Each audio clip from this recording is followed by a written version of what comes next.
নড়াইলের লোহাগড়ায় খাজা মোল্লা নামে এক ব্যক্তিকে কুপিয়ে হত্যা করেছে দুর্বৃত্তরা। বুধবার সকাল 7:30টার দিকে ইতনা ইউনিয়নের কুমারডাঙ্গা বাজারে এ ঘটনা ঘটে। নিহত খাজা মোল্লা পার ইচাখালী গ্রামের নবাব মোল্লার ছেলে। খুলনা থেকে নবীন হোসেনের প্রতিবেদনে বিস্তারিত।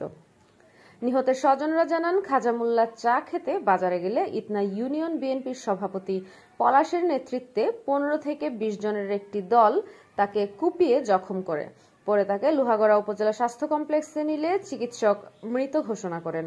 নিহতের বোন রেখা বেগম অভিযোগ করে বলেন, পলাশ ও তার লোকজন এলাকায় সন্ত্রাসী কার্যক্রম চালাচ্ছে এবং আমার ভাইকে পরিকল্পিতভাবে হত্যা করেছে। এ বিষয়ে জানতে পলাশ শেখের ফোনে একাধিকবার যোগাযোগ করা হলেও তিনি রিসিভ করেননি।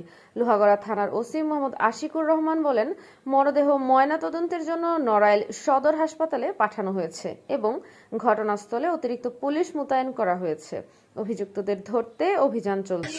এই পলাশ বাহিনী এই 9টা মাস করতেছে মানুষের বিরুদ্ধে।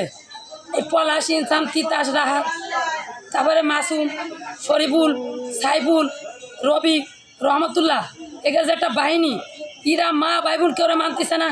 এরা নিরীহ মানুষটারে চা খেতে এসে নিরীহ মানুষটারে গুপ্তি দিয়ে এমনভাবে কুপায় সেই লাশ লোহাগড়া স্বাস্থ্য কমপ্লেক্সের অনেক ফেলাই দিয়ে চলে গেছে। একটা মানুষ বাড়ি করে নেয়, জায়গা জমি নিয়ে লাগতো, ঘর বাড়ি নিয়ে লাগতো, তাহলে মনটা বুঝ দিতাম। খালি নিরীহ মানুষটারে অন্যায়ভাবে মারলো কি জন্য? এর বিচার চাই আমরা, সুষ্ঠু বিচার চাই। কেন এই কাজটাও করলো?